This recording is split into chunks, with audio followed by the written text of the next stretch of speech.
नमस्कार दोस्तों, मेरे चैनल जनरल ज्ञान में आपका स्वागत है। आज मैं आपके लिए बायोलॉजी के बहुत ही इम्पोर्टेंट प्रश्न लेके आया हूँ।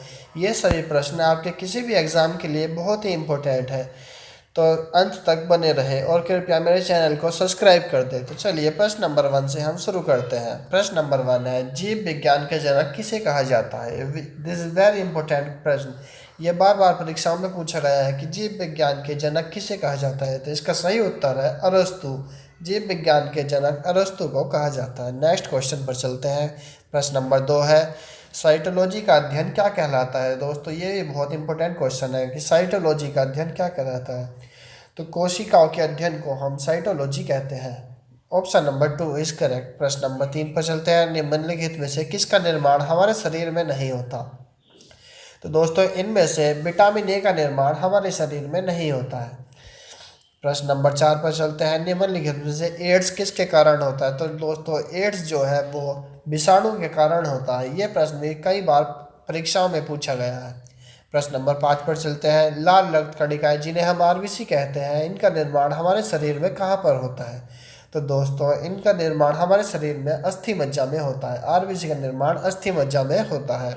नेक्स्ट क्वेश्चन, लार निम्नलिखित में से किसके पाचन में सहायक होती है? तो दोस्तों लार जो होती है वो स्टार्च के पाचन में काफ़ी सहायक होती है। तो लार जो है वो स्टार्च के पाचन में सहायक होती है। नेक्स्ट प्रश्न पर चलते हैं।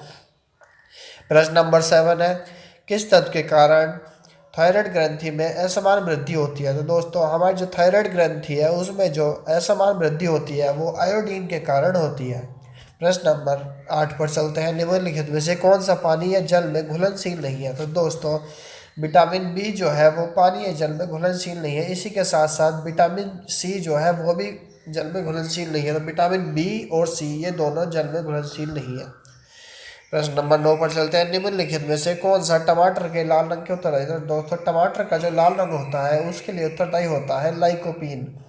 इसका option number 3 is correct. Next question पर चलते हैं।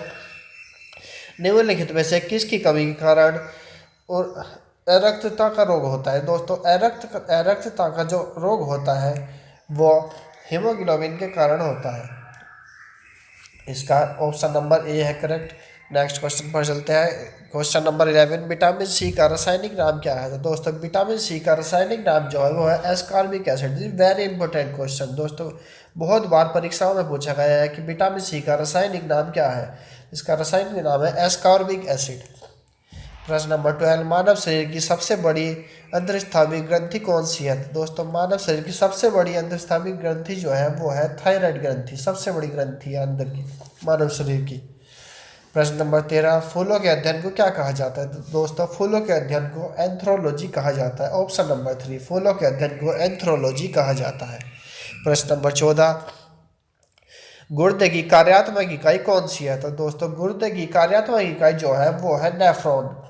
ये प्रश्न भी बार बार परीक्षा में पूछा गया है कि गुर्दे की कार्यात्मक इकाई क्या है। उसका सही उत्तर है नेफ्रॉन। प्रश्न नंबर 15 पर चलते हैं। दुनिया का सबसे बड़ा पुष्प कौन सा है? तो दोस्तों दुनिया का सबसे बड़ा पुष्प जो है वो है रेफ्लेशिया। दुनिया का सबसे बड़ा पुष्प है रेफ्लेशिया का पुष्प। प्रश्न नंबर 16, हमारे शरीर में त्वचा के नीचे उपस्थित वसा किसके विरुद्ध कार्य करती है? तो दोस्तों हमारे शरीर में जो वसा होती है वो शरीर में ऊष्मा की हानि के विरुद्ध कार्य करती है। प्रश्न option number A is correct. प्रश्न नंबर 17, निम्नलिखित में से किस तत्व की उपस्थिति के कारण मानव मूत्र का रंग पीला होता है? तो दोस्तों इसका राइट आंसर है यूरोक्रोम। यूरोक्रोम के कारण मानव मूत्र का रंग पीला होता है। नेक्स्ट क्वेश्चन, मानव शरीर की सबसे छोटी अंतःस्रावी ग्रंथि कौन सी है? तो सबसे छोटी अंतःस्रावी ग्रंथि है दोस्तों पीयूष ग्रंथि। सबसे बड़ी ग्रंथि थी थायराइड ग्रंथि और सबसे छोटी ग्रंथि है पीयूष ग्रंथि। नेक्स्ट क्वेश्चन, निम्नलिखित में से किसी आरबीसी का कब्रिस्तान कहा जाता है? तो दोस्तों आरबीसी का कब्रिस्तान जो है वो प्लीहा को कहा जाता है। आरबीसी का कब्रिस्तान प्लीहा। वेरी इंपॉर्टेंट क्वेश्चन दोस्तों, इस पर आप टिक लगा देना। Very important question. प्रश्न नंबर 20, निम्नलिखित में से किस उद्योग में काम करने वाले व्यक्तियों को ब्लैक रंग रोग हो जाता है? तो दोस्तों कोयले की खान में जो कार्य करते हैं उनको ब्लैक रंग का रोग हो जाता है। Option number 4 is correct. Next question पर चलते हैं। इन्फ्लुएंजा रोग किसके कारण होता है? तो दोस्तों इन्फ्लुएंजा रोग जो है वो विषाणु के कारण होता है। नेक्स्ट क्वेश्चन, नदियों में जल प्रदूषण के निर्धारण के लिए किसकी घुली हुई मात्रा की माप की जाती है? दोस्तों, नदियों में जो जल प्रदूषण का निर्धारण, जल प्रदूषण की जब माप होती है उसके लिए हम ऑक्सीजन की मात्रा का माप लेते हैं।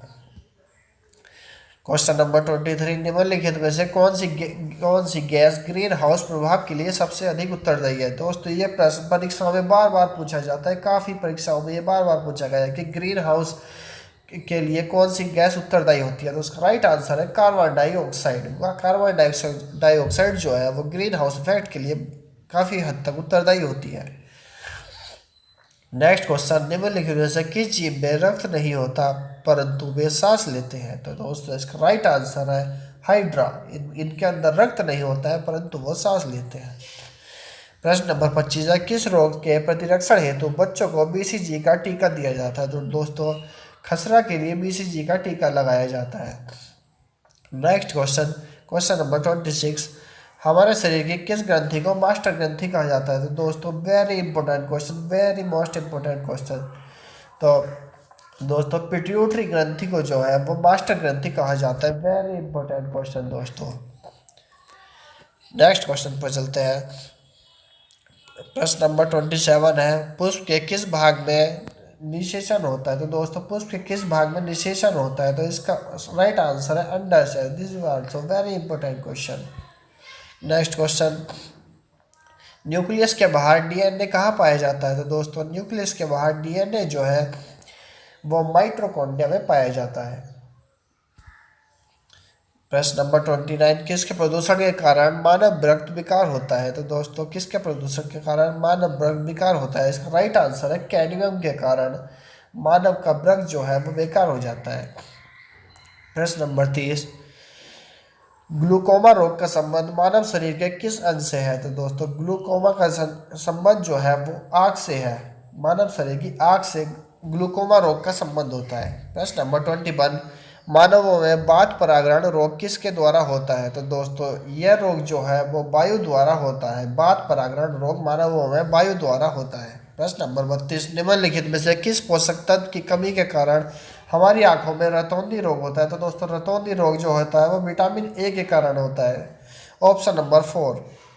नेक्स्ट क्वेश्चन, दोस्तों ये बहुत इंपॉर्टेंट क्वेश्चन था। क्वेश्चन नंबर 32, नेक्स्ट क्वेश्चन, मानव नेत्र के किस हिस्से में रक्त नहीं पाया जाता? तो दोस्तों, मानव का नेत्र का एक हिस्सा ऐसा भी है जिसमें रक्त नहीं पाया जाता। तो दोस्तों, आप खुद ही समझिए ये क्वेश्चन कितना इंपॉर्टेंट होगा एग्जाम पॉइंट ऑफ व्यू से। तो दोस्तों, इसका राइट आंसर है कॉर्निया। कॉर्निया के अंदर रक्त नहीं पाया जाता।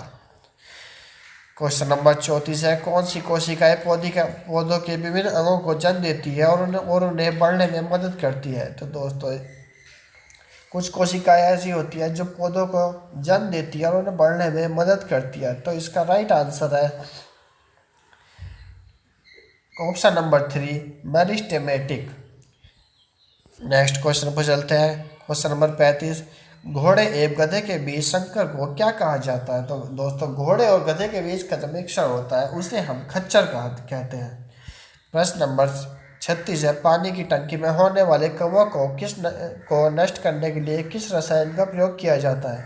तो दोस्तों, पानी की टंकी के अंदर जो कवक हो जाते हैं उन्हें नष्ट करने के लिए हम कॉपर सल्फेट का प्रयोग करते हैं। Option number 3, copper sulphate.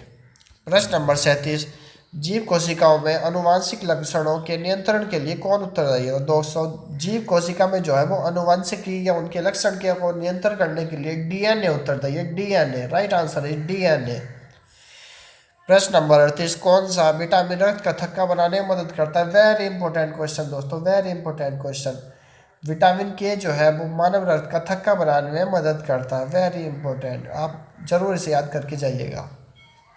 प्रश्न नंबर 39, निम्नलिखित में से किसे कोशिका का शक्ति गृह कहा जाता है? तो दोस्तों, कोशिका का शक्ति गृह जो है वो माइटोकॉन्ड्रिया को कहा जाता है। This is also very important question. कोशिका का शक्ति गृह माइटोकॉन्ड्रिया को कहते हैं। Right answer is mitochondria. Question number 40, मानव शरीर के किस अंग में पाचन का अधिकांश भाग संपन्न होता है? तो दोस्तों, मानव के शरीर के पाचन अंग का जो है पाचन कहाँ से होता है? तो दोस्तों, वो होता है छोटी आंत से। Question option number 3 is is correct. दोस्तों कैसी लगी आपको हमारी क्लास? प्लीज़ चैनल को सब्सक्राइब ज़रूर करें। Thank you. Please subscribe my channel.